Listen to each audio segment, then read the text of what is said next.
सर्वप्रथम तो young thinkers forum के सभी पदाधिकारी कार्यकर्तागण सभी को बहुत बहुत धन्यवाद। मुझे आमंत्रित किया और इस पैनल का भी एक आयोजन रखा है। मैं मॉडरेटर की भूमिका में रहूंगा, लेकिन सूत्र में कुछ चीजें बांधनी हैं, इसलिए आगे के वक्ताओं के लिए केवल 2-3 बिंदु शुरू में रखूंगा। डिकोडिंग मैन्युफैक्चर्ड नैरेटिव्स सत्र का ऐसे नाम रखा गया है। क्या है, जब तक ऐसा भारी भरकम अंग्रेजी में नाम ना हो तो वैचारिक कुछ चल रहा है ऐसा लगता नहीं है।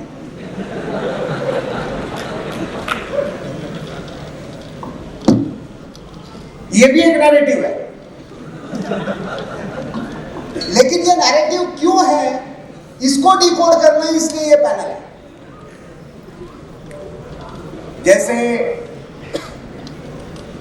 संचालन करते हुए बताया कि कहानियों की अपनी ताकत होती है। मुझे समहाउ जिंदगी में वो कला कभी आई नहीं, लेकिन ये कहानी बताने वाले लोग हैं, डिकोड करने वाला मैं।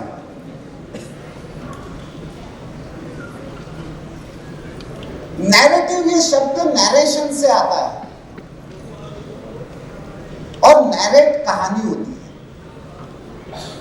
लेकिन कुछ कुछ कहानियां ऐसे बताई जाती है बार बार कि वो सत्य हो या असत्य हो, वो अपने मन मस्तिष्क में एक घर कर लेती है, उसी को सत्य मानने लगते हैं। मतलब एंथ्रोपोलॉजिकली, बायोलॉजिकली, सोशियोलॉजिकली, हिस्टोरिकली, पॉलिटिकली सब तरीके से यह प्रूव हो चुका है कि आर्य नाम की कोई जाति बाहर से नहीं आई।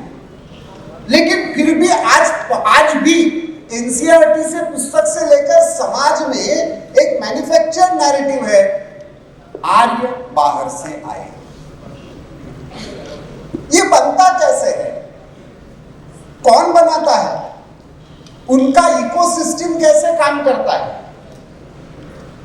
तो ये सब उसमें अनुभवी लोग हैं। प्रखर मीडिया में और हिस्टोरिकल नैरेटिव्स में मैन्युफैक्चर्ड नैरेटिव्स और जो इकोसिस्टम है, जो कॉलोनियल पीरियड में कंस्ट्रक्ट हुई, भारत में स्वाधीनता के बाद कम्युनिस्टों द्वारा उसको आगे बढ़ाया गया और 1990 के बाद सेक्युलरिज्म के नाम पर उसको पोषित किया गया। तो प्रखर जी उस इकोसिस्टम के बारे में और उस मीडिया में कैसे ये नैरेटिव्स मैन्युफैक्चर होते हैं, उसके बारे में हमारे सामने कुछ विषय रखे। इस सत्र का स्वरूप ऐसे रहेगा कि शुरू में मेरे पैनलिस्ट जो है वो सब लोग लगभग 10 मिनट तक अपने अपने विषयों पर एक प्रस्तुति देंगे अपने अनुभवों के आधार पर। फिर कुछ प्रश्न मैं अपनी तरफ से ओपन करूंगा और फिर मैं प्रयास ये करूंगा कि अंतिम 20-25 मिनट में आपको भी इस चर्चा में सहभागी करूं। तो मैं सबसे पहले प्रखर जी को निवेदन करता हूं कि मीडिया नैरेटिव्स पर उनके अनुभवों के बारे में हमारे साथ कुछ अनुभव और उसका डिकोडिंग भी साझा करें।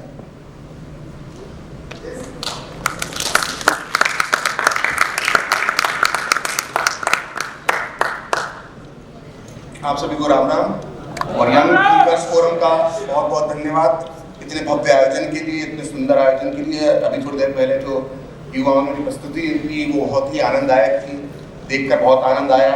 एक नई एनर्जी यहाँ पर फील हो रही है और उसी एनर्जी को हम आगे बढ़ाएंगे। तो जैसा प्रफुल्ल जी ने कहा है कि थोड़ा सा एक विषय हम 10 मिनट इस पर बात करते हैं कि इकोसिस्टम कैसे काम करता है।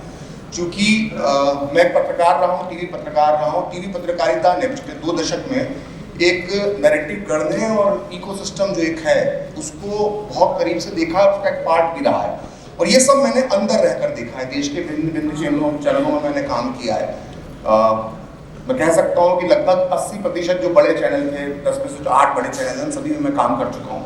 तो मैंने बहुत करीब से इन चीज़ों को देखा है। मैंने देखा है कि जब मैं जूनियर लेवल पर था तब क्या होता था, जब मैं सीनियर बन गया तब मैंने क्या होते हुए देखा और तब किस तरह के दबाव सहन करे, वो सब मैं आज आपके साथ साझा करने की कोशिश करता हूँ।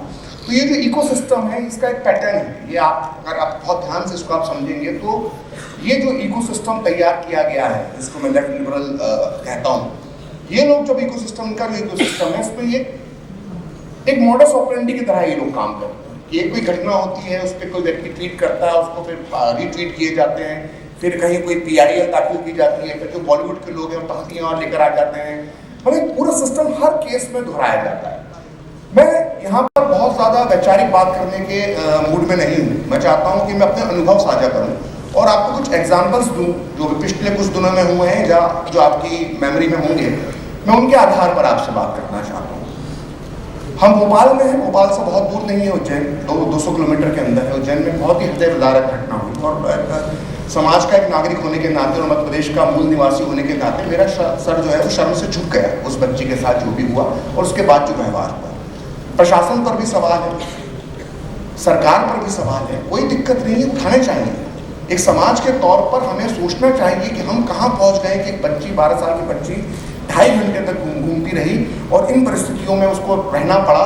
एक समाज के तौर पर हमें शर्मिंदा करता है और हम शर्मिंदा हैं, लेकिन इस घटना का इस्तेमाल कितना घिनौने तरीके से किया गया, ये मैं आपको उदाहरण के साथ समझाना चाहता हूँ। एक पूरा नैरेटिव गढ़ा गया, इस पूरी घटना को इस तरह से जोड़ा गया जैसे कि ये सनातन धर्म की करतूत है।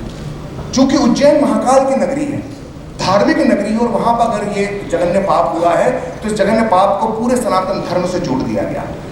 पूरे सोशल मीडिया पर बाढ़ आ गई। जो लेफ्ट इकोसिस्टम जो चलाते हैं उन्होंने एक के बाद एक ट्वीट करना शुरू किए। लोगों ने कार्टून बनाया, टाइम्स ऑफ इंडिया का कार्टून देखा होगा, किस तरह से एक कार्टून के अंदर दिखाया गया है कि एक सनातनी जो है वो गौ माता की पूजा कर रहा है और दूर एक वो बच्ची जो है वो खून से लथपथ जा रही है, उसके पाँव के निशानों की जगह खून के निशान बने हुए हैं। ये बहुत सोचे समझे साजिश है, इसमें कार्टून नहीं था, ये सनातन धर्म पर हमला करने का कुचेष्टा थी और इसको हम लोग समझ नहीं पाते। हमारे कहीं ना कहीं अंतर मन में जो युवा होता है उसके मन पर असर करता है और वो इन घटनाओं को पूरी तरह से समझ नहीं पाता, उसकी वजह से वो गलत मतलब निकाल लेता है। ये पूरा जो घटनाक्रम चला तो मैंने खुद एक ट्वीट किया और मैंने पूरी घटना के बाद ये लिखा कि इसको बचाने वाला कौन था। इसको बचाने वाला जो था उसका नाम था पंडित आचार्य राहुल शर्मा, जो एक आश्रम का पुजारी था, जो टीका लगाता था, जो भगवा धारण करता था। तो ठीक है, समाज ने मदद नहीं करी, एक मोहल्ले के कुछ लोगों ने मदद नहीं करी, सुबह का वक्त था, हम शर्मिंदा हैं, लेकिन हमें इस बात पर गर्व भी करना चाहिए कि जो उसको बचाने वाला था वो एक तिलकधारी था, लेकिन उसकी कहानी को छुपाया गया। जब कुछ लोगों ने ये बात धीरे धीरे राहुल शर्मा का नाम आगे करना शुरू किया तो वो लोग जो पूरा नैरेटिव कर रहे थे अगले दिन पूरे 24-48 घंटे बाद फिर वो राहुल शर्मा की बात करने लगे। तो ये नैरेटिव होता है, ये नैरेटिव होता है जो सेट किया जाता है, ये इस तरह से काम करता है। इसलिए मैंने आपको बताया कि ये ताज़ा घटना है। एक ताज़ा घटना फिर मैं आपको मध्य प्रदेश की बताना चाहता हूँ। मुझे लगता है मध्य प्रदेश से जुड़े काफ़ी लोग हैं। पन्ना राजघराने में काफ़ी दिनों से विवाद चल रहा है। मंदिर में आरती हो रही थी, वहाँ की जो पूर्व महारानी है उस मंदिर में गई, उन्होंने कुछ अशिष्टता की वहाँ पर, जिस तरह के हमने वीडियो देखे, उन्होंने लहराए और जो भगवान को जो पंखा होता है भगवान को हिलाने वाला, वो उन्होंने बहुत अशिष्टता के साथ हिलाया और पूरे मीडिया में नैरेटिव गढ़ा गया कि चूंकि वो कुछ समय पहले विधवा हुई हैं, इसकी विधवा होने की वजह से उन्हें मंदिर में दाखिल नहीं होने दिया गया और उसको लेकर विवाद हुआ, जबकि पूरी तरह से झूठ था। और बड़े बड़े ट्विटर हैंडल्स ने इसको ट्वीट किया, इस कहानी को गढ़ने में उन्होंने अपना योगदान दिया, जानते हुए कि ये घटना कुछ और है। क्योंकि जो व्यक्ति इन्फ्लुएंसर होता है, जिसके लाखों में फॉलोअर्स होते हैं, उसके पास उसकी रीच बहुत ज़्यादा होती है। मतलब रीच से मेरा मतलब है कि उसके पढ़ने लिखने समझने की क्षमता बहुत ज़्यादा होती है। उसको मालूम होता है कि मैं ये झूठ बोल रहा हूँ, लेकिन वो सिर्फ एक नैरेटिव सेट करना है, झूठा नैरेटिव करना है, इसके लिए वो प्रपंच रचता है। आप अगर अभी पिछले दिनों आपने खबर सुनी होगी, चूंकि मैं भी उस चैनल के अंदर काम कर चुका हूँ और मैंने उस चैनल में काम करके कई अनुभव प्राप्त किए। उस चैनल का नाम है एनडीटीवी इंडिया। ये वही एनडीटीवी इंडिया है जो अपनी स्क्रीन खाली कर देता है और अपने आप को लोकतंत्र का एक बहुत बड़ा नंबरदार बताने की चेष्टा करता है। इसके एक ब्यूरो चीफ ने ये कहकर इस्तीफा दे दिया, मुंबई ब्यूरो चीफ ने, कि राहुल गांधी की एक प्रेस कॉन्फ्रेंस थी अडानी को लेकर। अब चूंकि अडानी का स्वामित्व है एनडीटीवी पर, तो उस प्रेस कॉन्फ्रेंस में राहुल की प्रेस कॉन्फ्रेंस को हैकल किया जाए, उसको थोड़ा सा डिरेल किया जाए, ऐसा मुझे कहा गया। लेकिन ये एक एडिटोरियल पॉलिसी होती है। हमने भी कई प्रेस कॉन्फ्रेंस अटेंड करी हैं, स्वाति भी करती होंगी। एक चैनल, जिस चैनल का या जिस मीडिया संस्थान का प्रतिनिधित्व करते हो, उसकी एक चैनल पॉलिसी होती है। आप जो उस प्रेस कॉन्फ्रेंस में जाते हैं, बड़ी प्रेस कॉन्फ्रेंस में जाते हैं, तो आपका संपादक आपको बताता है, वो सुझाव देता है कि आपको ये सवाल भी पूछ सकते हो, आपको ये सवाल पूछना चाहिए। जाहिर तौर पर अगर राहुल गांधी कोई प्रेस कॉन्फ्रेंस करते हैं, उनका पास रिकॉर्ड ये रहा है कि उन्होंने जब जब जो आरोप लगाए वो कोर्ट में धराशायी हुए, तो जाहिर तौर पर कोई पेगासस की भी बात करेगा, कोई राफेल की भी बात करेगा, जो उनके आरोप झूठे साबित हुए। तो ये सवाल तो पूछे जाएंगे। जब भी अगर कोई आदतन आरोप लगाने, झूठे आरोप लगाने की किसी की आदत है, तो उससे क्रॉस क्वेश्चन होंगे। और जाहिर तौर पर उसके संपादक ने या जो भी उसका सीनियर होगा, उसने यही कहा होगा कि ये सवाल भी तुम पूछ लेना। लेकिन इसे अभिव्यक्ति की आज़ादी बताकर, फ्रीडम ऑफ स्पीच का हनन बताकर उन्होंने न केवल इस्तीफा दे दिया, बल्कि इसको एक बड़ा इश्यू बनाने की कोशिश की गई। और ये इस संस्था का पुराना इतिहास रहा है। ये बात मैं कई मंचों से पहले भी कह चुका हूं और मैं बार बार कहता हूं कि ये बार बार कहने का मतलब ये है कि लोगों को मालूम होना चाहिए कि जो बड़े चेहरे, जिनको आप समझते हैं कि कितने बड़े चेहरे हैं, वो किस तरह से काम करते हैं, आपको मालूम होना चाहिए। और मैं नाम के साथ, संदर्भ और प्रसंग के साथ बताना चाहता हूँ। आप में से राजदीप सरदेसाई को सब लोग जानते होंगे। 2002 में गुजरात में दंगे हो रहे थे। उस दौरान मैं दिल्ली में था और मैं बहुत जूनियर पत्रकार था। तो एक जिस प्रोडक्शन हाउस में काम करता था, वहाँ पर मुझे पूरे जो रिपोर्टिंग हो रही थी जी न्यूज़ में और एनडीटीवी में और दूरदर्शन में, उसको मुझे अक्षरशः लिखना था। तो मुझे ये काम दिया गया था और मैं देख रहा था कि राजदीप सरदेसाई जब गोधरा की रिपोर्टिंग कर रहे थे, गोधरा जहाँ पर 56 कार सेवकों को से भरी बोगी S6 को आग लगाई गई थी, जिसमें 56 बेगुनाह लोग उसमें मारे गए थे, वो जगह गोधरा की जब राजदीप सरदेसाई रिपोर्टिंग करने जाते हैं, तो वहां पर वो कहते हैं कि एक भीड़ ने, आप बहुत ध्यान से सुनिएगा, शब्द सुनिएगा, एक भीड़ ने एक बोगी पर हमला किया। भीड़ यानी जिसका कोई चेहरा नहीं है, बोगी जो निर्जीव है। तो ये शब्द होते हैं। अब यही ना राजदीप सरदेसाई जब नरोडा पाटिया में रिपोर्टिंग करते हैं, जो मुस्लिम बहुल इलाका है, वहां पर जब दंगा होता है, तो यही राजदीप सरदेसाई कहते हैं कि नरोडा पाटिया में हिंदुओं की भीड़ ने एक मस्जिद पे हमला किया। अब जो आप शब्दों का अंतर देखिए, गोधरा में भीड़ है और निर्जीव S6 बोगी है, और नरोडा पाटिया में हिंदुओं की भीड़ है, ऐसा रिपोर्टर कह रहा है और मस्जिद का जिक्र कर रहा है। तो ये शब्दों का अंतर जो है ना, ये नैरेटिव सेट करना कहलाता है। और ये आदतन ऐसे हैं। मैं 2002 की बात बता रहा हूं, जब 2021-22 के अंदर किसान आंदोलन छिड़ा, तो इन्हीं राजदीप सरदेसाई ने एक ट्वीट किया। जब आपने देखा होगा कि लाल किले में जो उस दिन किसान आंदोलन के दौरान जो दुर्भाग्यपूर्ण घटना हुई थी, उसमें एक ट्रैक्टर से एक युवक जा रहा था, उसका बैलेंस स्टंट दिखाते हुए या अपनी गलती से वो ट्रैक्टर पलट गया, उस ट्रैक्टर के नीचे वो दबकर मर गया, और राजदीप सरदेसाई ने वो ट्वीट किया कि पुलिस की गोली से वो मारा गया। और ये ट्वीट काफी देर तक मौजूद रहा। तो इस तरह की आदतन झूठ फैलाना इसका ये पूरा हिस्सा है नैरेटिव सेट करने का। और एक बहुत जिक्र होता है 2014 के बाद, 2014 के बाद जो है वो गोदी मीडिया, और 2014 के बाद तो जो है फ्रीडम ऑफ स्पीच नहीं बची है। ऐसा कुछ नहीं है। 2014 के पहले भी मैंने न्यूज़ रूम देखे हैं कि वो न्यूज़ रूम कैसे चलते थे, और 2019 के बाद भी मैंने देखा है कि न्यूज़ रूम में क्या होता रहा है। मोदी सरकार के 5 साल होने के बाद भी एक इकोसिस्टम काम करता रहा था, और उसका उदाहरण मैं खुद हूँ कि जो मैंने खुद अपनी आंखों से देखा और महसूस किया है। जब सीए के खिलाफ आंदोलन चल रहा था, तो मैं एक चैनल में था और एक वरिष्ठ पद पर था, मैं आउटपुट एडिटर था। आउटपुट एडिटर चैनल में नंबर 2 की पोजीशन होती है। तो जिस चैनल में मैं काम कर रहा था, उस चैनल की पॉलिसी जो थी वो वहाँ यहाँ पर डिस्कस नहीं करना चाहता हूँ, लेकिन एक उदाहरण मैं आपको देना चाहता हूँ कि आपको याद होगा कि जब जामिया में छात्रों ने बसें वगैरह जलाई थी और पुलिस का जो लाठीचार्ज हुआ था, तो उसमें 2 लड़कियां थी हिजाब पहनी हुई, केरल की लड़कियां थी, उसमें से एक का नाम लदीला था। और उन लड़कियों ने पुलिस के सामने इस तरह से कुछ एक्शन किया था और लड़के उनके पीछे आके छुप गए थे और बरखा दत्त ने उन लड़कियों को नाम दिया था शीरो और बड़ा ही उसको जो है उसको उठाया गया था सोशल मीडिया पर। उन लड़कियों को जो है बहुत ही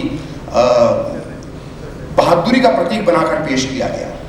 तो मुझे ये कहा गया कि शाम को हमें इन 2 लड़कियों पे शो बनाना है और शो का नाम शीरो होगा, अपनी टीम से बोल दो वो शो बना देगी। लेकिन मुझे लगा कि मुझे इनके लड़कियों के बैकग्राउंड को कुछ समझना चाहिए, ये क्या है, इनके बैकग्राउंड को समझने की ज़रूरत है। तो उनके मैं सोशल मीडिया अकाउंट्स को मैंने खंगालना शुरू किया और ये किसी भी व्यक्ति को अगर परखना है तो उसको सोशल मीडिया के आप अकाउंट को आप देखना शुरू कर दीजिए, उसके पुराने पोस्ट देखना शुरू कर दीजिए, आपको काफ़ी कुछ समझ में आ जाता है। तो उस पर से जो एक लगीदा थी उसका एक पोस्ट मुझे मिला, उस पोस्ट पे उसने लिख रखा था कुछ ही 10-15 दिन, घटना से 10-15 दिन पहले का था। उसने लिख रखा था कि मैं अली मुस्लियार की बेटी हूं और मैं डरना नहीं जानती। तो ये अली मुस्लियार कौन है? आप में से कोई जानता है अली मुस्लियार कौन है? युवाओं की बात कर रहा हूं। ठीक है, कोई बात नहीं, हमें पढ़ाई नहीं किया तो हमें कैसे मालूम। तो अली मुस्लियार जो थे वो एक मोपला विद्रोह पढ़ाया जाता है हमको इतिहास की किताबों में, जो केरल में हुआ था। असल में मोपला विद्रोह नहीं था, वो हिंदुओं का नरसंहार था और इस नरसंहार को अंजाम देने वाला जो उनका नेता था मोपला मुसलमानों का, उसका नाम अली मुस्लियार था। तो वो अली मुस्लियार की बेटी अपने आप को बता रही थी और जब ये बात मैंने अपने संपादक को बताई, मैंने कहा कि बॉस ये तो अपने आप को अली मुस्लियार की बेटी लिख रही है, इसकी मानसिकता, इसकी सोच क्या होगी। तो मेरे बॉस ने हंस के बोला इतना तुम पढ़ते हो तुमको मालूम है ना, बाकी किसी को क्या मालूम होगा, शो बनाओ। तो ये होते हैं नैरेटिव सेट करना कि जब आप तय कर लेते हो कि हमें ऐसे हीरो बनाना है, ऐसे हमको नायिका बनाना है, तो आप उसके इतिहास से भी आप समझौता कर लेते हैं, जो नैरेटिव करने वाले लोग होते हैं। तो ये होता है न्यूज रूम के अंदर, ये होता है मीडिया हाउसेस के अंदर। अब जो 2014 की बात हो रही है, 2014 के बाद सब कुछ बदल गया, तो 2014 के पहले क्या होता था? मैं दूरदर्शन में काम करता हूँ, मेरे साथ अशोक श्रीवास्तव एक वरिष्ठ एंकर हैं, आप सब जानते होंगे, रात में 9 बजे उनका शो आता है 2 तो जब मनमोहन सिंह की सरकार थी, 2014 के चुनाव होने वाले थे, तो नरेंद्र मोदी उस समय प्रधानमंत्री नहीं बने थे और बीजेपी के एक तरह से पूरे प्रचार की कमान संभाले हुए थे और धीरे धीरे वो सभी चैनल पे एक करके इंटरव्यू दे रहे थे। इसकी शुरुआत उन्होंने रीजनल चैनल से की, फिर उन्होंने इंडिया टीवी को आपकी अदालत में इंटरव्यू किया, इसके बाद इंटरव्यू दे रहे थे। तो दूरदर्शन से भी कई पत्रकार जो है वो नरेंद्र मोदी जी का इंटरव्यू लेने का प्रयास कर रहे थे। अशोक जी ने भी प्रयास किया, अशोक श्रीवास्तव जी को वो इंटरव्यू मिल गया। जब वो इंटरव्यू मिल गया तो इस इंटरव्यू को देने से पहले उस वक्त जो डीजी थे दूरदर्शन के डायरेक्टर जनरल, उन्होंने उनको समझाया कि ये सवाल पूछते हैं, ये सवाल पूछते हैं। बोला गुजरात दंगों पर भी सवाल पूछना, बोला गुजरात दंगों में तो कोर्ट का फैसला आ गया, बोला नहीं फिर भी पूछना। एक पूरी फहरिस्त उनको बताई कि उस तरह के सवाल बताया गया, पूछने के लिए कहा गया। चूंकि मैं सब इसलिए बता रहा हूँ क्योंकि खुद अशोक श्रीवास्तव एक पुस्तक में अपनी लिख चुके हैं, उस पुस्तक का नाम है सेंसर्ड मोदी। अब इस पुस्तक के जो हेडिंग है इससे आप समझ जाइए कि उनकी कहानी आगे अब क्या जाती है। पूरे इंटरव्यू करने के बाद पूरे 24 घंटे तक वो इंटरव्यू दूरदर्शन पर नहीं चलाया गया, डीडी न्यूज पर, जो जिसमें मैं आज काम करता हूँ। पूरे 24 वही हम पत्रकार प्रफुल्ल जी बैठे हुए हैं, स्वाति बैठे हुए हैं, जो व्यक्ति उस समय इतनी हॉट प्रॉपर्टी हो, उस हॉट प्रॉपर्टी हम कहते हैं टीवी और मीडिया की भाषा में, उसके इंटरव्यू को 24 घंटे तक दबाकर बैठना मगर समझ से परे है। उसके बाद जो 1 घंटे का इंटरव्यू था उसको सुना गया, उसको आधे घंटे का कर दिया गया।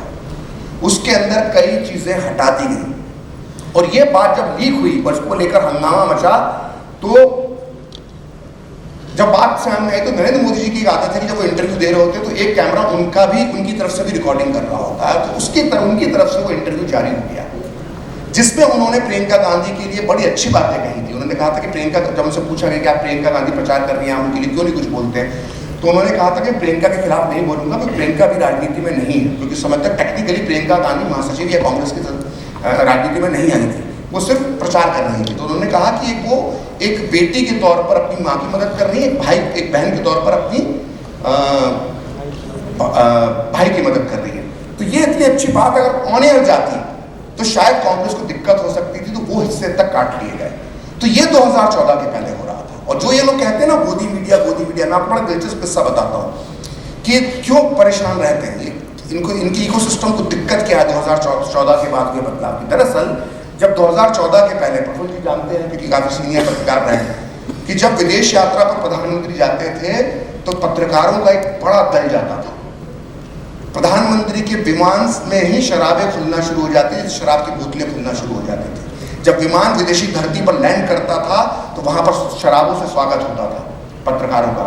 एम्बेसीज की तरफ से महंगी महंगी विदेशी शराब की बोतलें दी जाती थी पत्रकारों को, कमरों में रखी रहती थी। मीडिया सेंटर जो बनते थे, होटल जहां पे सारे पत्रकारों प्रधानमंत्री ठहरे हुए होते थे, जो मीडिया सेंटर होता था, उस मीडिया सेंटर के अंदर 24 घंटे बार खुला रहता था।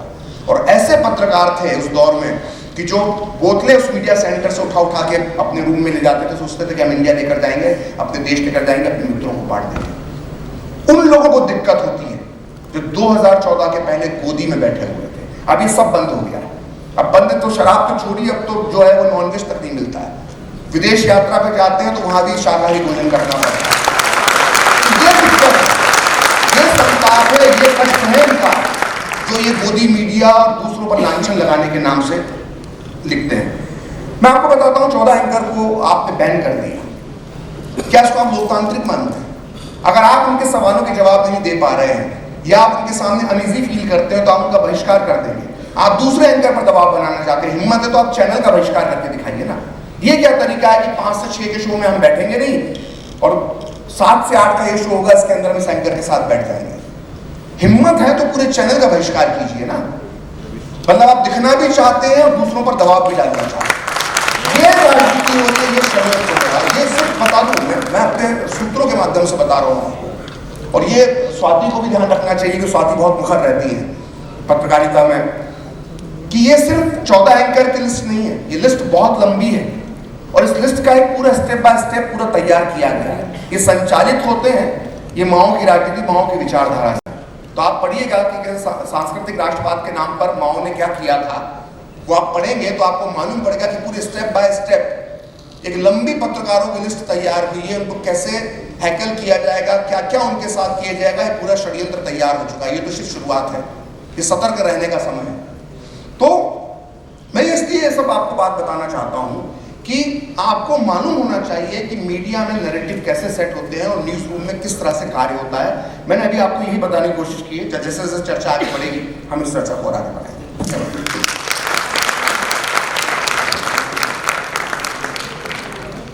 धन्यवाद प्रखर। लेकिन प्रखर के जैसे रेफरेंस में है, नैरेटिव केवल मीडिया में नहीं बनते हैं, उसको बढ़ाने वाला जो दूसरा एक बहुत बड़ा फील्ड है एंटरटेनमेंट का, जहां पे देवी को और शंकर को तो प्रश्न पूछ लेता है या angry young man Amitabh Bachchan, लेकिन 786 तो तुरंत पहन लेता है, गोली उसको बचा भी लेती है। तो ऐसे बॉलीवुड के जेम्स को अपने सामने लाने वाली स्वाति गोयल, जो केवल स्टोरीज नहीं करती है, उन स्टोरीज का फॉलोअप भी करती है, उन स्टोरीज में ग्राउंड पर जाकर पुलिस के साथ भी फॉलोअप करती है, प्रशासन के साथ भी करती है, और उसमें ऐसी कोई विक्टिम्स महिलाएं हैं तो उनको जीवन में पूरे आगे खड़ा होने का भी मौका देने का काम स्वाति करती है। तो स्वाति से मैं निवेदन करूंगा कि ये एंटरटेनमेंट इंडस्ट्री इकोसिस्टम का काम कैसे करती है। इकोसिस्टम हमको समझ में आता है ना।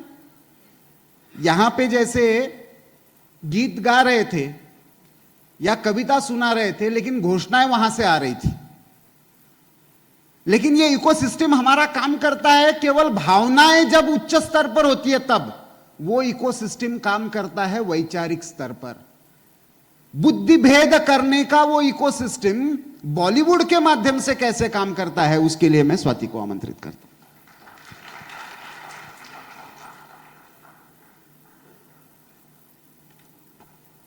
Am I audible? Okay. Thank you, Praful जी। मैं कल शाम से इस कैंपस में हूँ, बहुत स्टूडेंट से बात की है और कई सालों के बाद की है, क्योंकि हम अधिकतर अपने मीडिया सर्कल्स में ही रहते हैं। कैंपस छोड़े हुए मुझे 10-12 साल हो चुके हैं। जब स्टूडेंट से बात की तो एक चीज़ याद आई कि इस उम्र में एक सेंटिमेंट बहुत हावी होता है, और वो ये कि आसपास जो हो रहा है बहुत गलत हो रहा है और बदलना है। क्या गलत हो रहा है नहीं पता बदलना क्या है नहीं पता, बट कुछ तो रेवोल्यूशन लाना है। मैं भी, मेरे भी विचार ऐसे ही थे। मैं साइंस की स्टूडेंट थी और इसीलिए जर्नलिज्म लिया भी था, क्योंकि लगता था कि उस रेवोल्यूशन का या किसी बड़े बदलाव का पार्ट बनना है। तो जब मैं मेन स्ट्रीम मीडिया ज्वाइन किया तो मुझे मोटे मोटे बड़े बड़े नैरेटिव्स पता चल गए कि क्या as per national main stream media या फिर as per main stream narrative क्या गलत है और क्या बदलाव करने हैं। ये कुछ ऐसे थे कि इंडियन हिस्ट्री एक इन्वेजन की हिस्ट्री है। मतलब इंडियन हिस्ट्री स्टार्ट वहाँ से होती है कि जहाँ से कोई मोहम्मद कासिम आया, या उसके बाद कौन कौन आगे आगे आया। मतलब ब्रिटिश ना आते तो ट्रेन ना आती, मुगल ना आते तो बिरयानी ना होती, ताजमहल ना होता। दूसरा कि ये सारे इन्वेजन्स कल्चरल और रिफॉर्म मूवमेंट्स थे। ऐसा नहीं है कि ये इसमें मार काट, ये तो उनको तो वैसे झूठा बता देते हैं।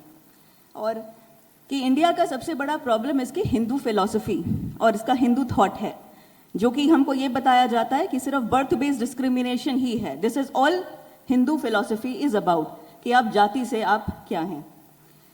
और उसमें एक ये भी है कि जो भी हिंदू के सिंबल्स हैं, हिंदू फिलॉसफी के सिंबल्स हैं, भगवा, गाय, मतलब cow protection, Tilak, vegetarianism, Sanskrit, the Holi fire of यज्ञ, यस, ऑल दीज, इन सबको अटैक करने की ज़रूरत है, इन सबको ख़त्म करने की ज़रूरत है। जिसका एक आप अभी ऑनगोइंग एंड सनातन धर्मा या डिसमेंटल हिंदुत्व में भी आप देखते हैं। इस पर मैं आऊँगी, लेकिन एक ये इसी का पार्ट है कि ये एक बेन है, इसको ख़त्म करना चाहिए। इसी बीच जब मैं मेन स्ट्रीम मीडिया में थी तो मैंने एक ये देखा कि बॉलीवुड को as a parallel cultural force present किया गया था। जैसे अगर एक पूरा अखबार है तो एक 4-5 पन्ने का अलग सप्लीमेंट सिर्फ बॉलीवुड पर होगा, उसमें कोई कटाक्ष नहीं होगा, उनके ऊपर कोई क्रिटिसिज्म नहीं होगा, उनकी बस तारीफ होगी। उनमें जो भी उसके पार्ट हैं वो नेशनल आइकॉन्स हैं, उनको अवार्ड भी मिलेंगे तो भी ये क्वेश्चन नहीं उठाया जाएगा कि इनको क्यों मिल रहा है। तो ये सब जब मैंने देखा, सो इसी में कुछ साल बिताए। लेकिन देखिए, तब से मेरी अब तक सोच बहुत बदल चुकी है, एंड आई होप कि आपका भी वो प्रोसेस चल रहा होगा, बहुत सारे स्टूडेंट्स का। मेरी सोच जो बदली वो मेरे अपने एक्सपीरियंसेस से और अपने ग्राउंड एक्सपीरियंसेस और रीडिंग से बदली है। लेकिन इस सेशन में मैं सिर्फ बॉलीवुड के ऊपर बात करना चाहती हूँ, क्योंकि हमने कोई 3 साल पहले ये मूवमेंट शुरू किया था कि बॉलीवुड और उसके नैरेटिव्स को एक्सपोज किया जाए। और मुझे बड़ी खुशी है ये बताते हुए कि हमारे मूवमेंट को द इकोनॉमिस्ट मैगजीन ने भी ये लिखा था कि one of the great reasons for Bollywood's downfall is our Twitter handle gems of Bollywood. कुछ ही महीने पहले हमको योगी आदित्यनाथ जी से इसके लिए अवार्ड भी मिला है। Thank you. कल्चरल वॉरियर उस अवार्ड का नाम है। अब मैं आपको बताती हूँ कि थोड़ा सा मैं आपको हिस्ट्री बताऊंगी, ज़्यादा बोर नहीं करूँगी। ज़्यादातर माना जाता है कि पहली film main stream film India की है दादा साहब फाल्के की, सॉरी मेरा नाम भूल गई हूँ, आप सबको पता ही होगा, राजा हरिश्चंद्र, आई एम सॉरी, राजा हरिश्चंद्र, उसको ऐसा माना जाता है। लेकिन बहुत कम लोगों को पता है कि दादा साहब फाल्के एक संस्कृत स्कॉलर थे और उनकी फिल्मों बनाने की जो एम थी वो ही ये थी कि मैं भगवान राम, भगवान कृष्ण, रामायण, महाभारत, इन कैरेक्टर्स और इन टेक्स्ट के ऊपर फिल्में बनाऊं। एक उनकी वाइफ ने एक बार बताया था किसी ऑथर को कि इन्होंने मुझसे कहा था कि जैसे क्राइस्ट पर वेस्टर्न वर्ल्ड में फिल्में बनती हैं, इंडिया में मैं चाहता हूँ कि हम अपने देवी देवताओं और अपने धार्मिक जो आइकॉन्स हैं उनके ऊपर बनाएं। अब देखिए, तब से इतना बड़ा फर्क आ गया है कि जहाँ दादा साहब फाल्के ने 10 साल में 100 फिल्में बना डाली इन फिगर्स के ऊपर, आज वो थीम्स एकदम गायब हैं हमारे सिनेमा और एंटरटेनमेंट में। अभी लेटेस्ट आदि पुरुष की बात मत कीजिए, वो तो खैर एक डिजास्टर था ही, लेकिन उसके बीच में अगर आप देखेंगे तो कोई ऐसी फिल्म पूरी इस इंडस्ट्री ने बनाई ही नहीं, जबकि इतना पॉपुलर एक रामायण नाम का सीरियल इतना पॉपुलर हुआ था। मतलब it baffles one to think that despite such huge success of a serial, nobody in Bollywood thought about making a film on that. Of course it would have been hugely successful, लेकिन वो क्या forces थी इसको जानने की ज़रूरत है। देखिए, ये तो 90s, अर्ली 1920s और 30s का मैंने आपको बताया कि ये फिल्म ये चल रहा था वहाँ पर, जो मुंबई में जो सिनेमा फ्लरिश कर रहा था। 1940s के आसपास एक बड़ा चेंज आया, और वो ये कि वहाँ कम्युनिस्ट लॉबीज बहुत हावी हो गई इस फिल्म इंडस्ट्री में। तब तक पूरी इंडस्ट्री का कोई रूप भी नहीं लिया था उसने। जैसे IPTA, Indian people talent, sorry I am forgetting, but उसका नाम IPTA है, जो कि एक CPI, communist party of India से एफिलिएटेड थी। उसके बहुत सारे लोग इस फिल्म इंडस्ट्री में चले गए थे। साथ ही साथ Exactly, Indian People Theatre Association. I'm sorry, I'm like bad with names and stuff. उसी वक्त एक और ग्रुप था, उसका नाम, उसको अनऑफिशियली बोला जाता था मुस्लिम लाहौरी ग्रुप। आपको याद होगा महबूब खान जिन्होंने मदर इंडिया बनाई थी, वो और उनके भाई अब्दुल रशीद, ये दोनों उसके पायनियर माने जाते हैं। वो मूवमेंट बेसिकली मूवमेंट नहीं था, एक ट्रेंड वो ये था कि लाहौर में एक साइड बाय साइड एक फिल्म इंडस्ट्री बन रही थी और वो बॉम्बे में के साथ काफ़ी क्लोजली काम करते थे। जब पार्टीशन हुआ तो बहुत सारे लोग, लगभग सारा ही वो इंडस्ट्री बॉम्बे शिफ्ट हो गया। कारण ये था कि पाकिस्तान जो कि एक इस्लाम के ऊपर बना था, वहाँ ये चांसेस बहुत कम थे कि वहाँ कोई फिल्म इंडस्ट्री फ्लरिश करेगी, जो कि करी भी नहीं कई सालों तक। तो इसलिए बहुत सारे लोग आ गए, उसमें मुस्लिम्स भी थे और हिंदू भी बहुत सारे थे। देव आनंद, चेतन आनंद और B.R. चोपड़ा और बहुत सारे और नाम जो है वो उसी एक माइग्रेशन का हिस्सा थे। लेकिन बहुत इंटरेस्टिंग या फिर इंट्रीगिंग, इवन डिस्टर्बिंग बात यह है कि जो थीम्स यहाँ पर फिर बननी शुरू हुई पार्टीशन के बाद, उनमें ऐसा लगा जैसे कोई ऐसी कोई घटना हुई ही नहीं और ये सब जो हुआ उसका कोई तुक क्या था। फॉर एग्जाम्पल, एक फिल्म बनी मुगले आजम। आप सोचिए, इतना ब्लडेड पार्टीशन हो गया और फिल्म बन रही है मुगले आजम, जिसमें अकबर को ऐसे इंट्रोड्यूस किया जा रहा है कि वो तैमूर की वंशज है। बहुत ग्लोरिफिकेशन करके एक पूरा नारा लगता है कि तैमूर के वंशज हैं अकबर। तो इसका एक और देखिए, वो फिल्म मतलब लोगों ने देखी भी, खैर लोगों के टेस्ट पे मैं बाद में आऊँगी, लेकिन इस तरीके की फिल्में बनी। उसी कड़ी में कुछ फिल्में ऐसी बनी जिसमें राज कपूर जो कि काफ़ी उस वक्त लीडर्स थे पूरे इंडस्ट्री के, जैसे छलिया, आवारा फिल्म और छलिया फिल्म दोनों की थीम थी वाइफ अबैंडनमेंट कि लाइक जैसे पत्नी को छोड़ देना। और आपको पता है दोनों फिल्मों में इसका जिम्मेदार कौन ठहराया गया? भगवान राम। जैसे आवारा फिल्म में जब जज अपनी वाइफ को छोड़ रहा होता है तो पीछे राम जी की फोटो दिखाई जाती है। छलिया फिल्म की कहानी ये थी, और ये बड़ी पॉपुलर फिल्म है, मतलब आपने गाने तो सुने ही होंगे अगर आपको नाम याद नहीं होंगे तो। छलिया फिल्म की कहानी ये थी कि एक लड़की पाकिस्तान में जब पार्टीशन हो रहा था तो वहाँ पर वो फंस गई थी, तो उसे एक पठान ने रेस्क्यू किया और उसे अपनी बेटी की तरह पाला। जबकि मैं आपको बता दूं कि ऐसा कोई इतिहास, मतलब एक या दो की केस की मैं बात नहीं कर रही, लेकिन ब्रॉड पैटर्न ये नहीं था पार्टीशन का। ब्रॉड पैटर्न पार्टीशन का ये था कि जो इसको अभी खैबर पख्तूनख्वा कहते हैं, और जो वो एरिया था वहाँ पर बहुत ज़्यादा लड़कियों के संग किडनैपिंग और उनका कन्वर्जन हुआ था हिंदू और सिख लड़कियों के साथ। तो उसमें क्या होता है कि जब वो उसको बड़ा करता है और जब वो इंडिया वापस आती है वो लड़की, तो उसका मुझे याद नहीं आ रहा कि हस्बैंड या पिता उसको अडॉप्ट नहीं करता, उसको एक्सेप्ट नहीं करता। तो फिर से वो भगवान राम का पीछे गाना चला देते हैं, ये दिखाने के लिए कि जब जब कोई लड़की को छोड़ता है, कोई चाहे वाइफ हो चाहे बेटी हो, उसका जिम्मेदार ये है कि भगवान राम। तो बेसिकली आपके कल्चरल आइकॉन्स ही गलत हैं। भगवान कृष्ण को हमेशा एक प्लेबॉय के रूप में दिखाया गया है, मतलब फिल्म आफ्टर फिल्म आपको गाने मिल जाएंगे। इवन जो लेटेस्ट गाना था कि राधा इज सेक्सी, और मतलब वो दोनों इश्क लड़ा रहे हैं कॉलेज में और ज़बरदस्ती राधा और कृष्णा को पता नहीं क्यों बीच में ला रहे हैं। और जब हिंदू ऑर्गेनाइजेशंस ने प्रोटेस्ट किया तो कहते हैं कि ये रिग्रेसिव हैं, ये बहुत ही ज़्यादा टची हैं, इनको कुछ मस्ती मजाक समझ में नहीं आता। एक और नैरेटिव बहुत ज़्यादा पुश किया गया था, आप में से बहुत लोग अवेयर नहीं होंगे क्योंकि 1960s 70s में बहुत चल रहा था, 80s में भी। वो था कि इस्लाम में कोई डिस्क्रिमिनेशन नहीं है, सारा डिस्क्रिमिनेशन हिंदू सोसाइटी में है। एक फिल्म आई थी गंगा की सौगंध, और वो तब आई थी जब अमिताभ बच्चन अपने करियर के पीक में था, शोले के जस्ट बाद। उस फिल्म में इतनी, सोचिए क्या कहानी थी, 3 विलेन हैं, एक का नाम पंडित, एक का नाम ठाकुर, एक का नाम लाला। और उसका जो कहानी का जो विक्टिम है वो है एक फैमिली जो कि दलित फैमिली है, शेड्यूल्ड कास्ट फैमिली। तो वो तीनों उसके ऊपर इतना अत्याचार करते हैं कि वो गांव छोड़ के चले जाता है। लेकिन इस फिल्म में ऐसा दिखाया गया कि कोई एक अब्दुल मियाँ है वहाँ पर, और वो उस फैमिली के पास आते हैं, इस दलित फैमिली के पास, और वहाँ पानी भी पीते हैं और अपनी मस्जिद में भी बुलाते हैं कि नहीं नहीं यहाँ पर कोई मतभेद नहीं है।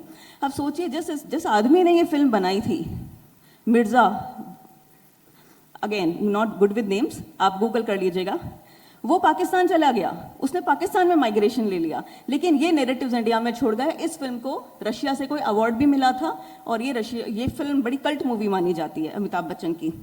सो इस तरीके से बहुत सारे नैरेटिव एक बार साथ पुश किए थे। जैसे अभी प्रफुल्ल जी ने बताया 786, वो बिल्ला नंबर 786 काफ़ी पिक्चर में था, कुली में था, दीवार में था, मतलब इतना ब्लेटेंट कि आपका जो सबसे बड़ा सुपरस्टार फिल्मों का, Indian superstar, the biggest superstar, वो अपने पीक पर ये फिल्म बना रहा है कि मैं मंदिर नहीं जाऊंगा, मंदिर के बाहर बैठ जाऊंगा और मेरी तो भगवान से कोई लड़ाई है, लेकिन और मैं मानता भी नहीं किसी को, लेकिन जैसे ही उसको कोई 786 विला मिलता है वो उसको बचा भी लेता है, उसको वो रेडीली एक्सेप्ट भी कर लेता है। मतलब उसको क्यों कर लेता है कभी एक्सप्लेन नहीं किया, और वो उसको बचा भी देता है। ये करने वाले जावेद अख्तर, सलीम खान, इन सब का, और देखिए ये बिल्कुल अनअपोज चल रहा था कई सालों तक।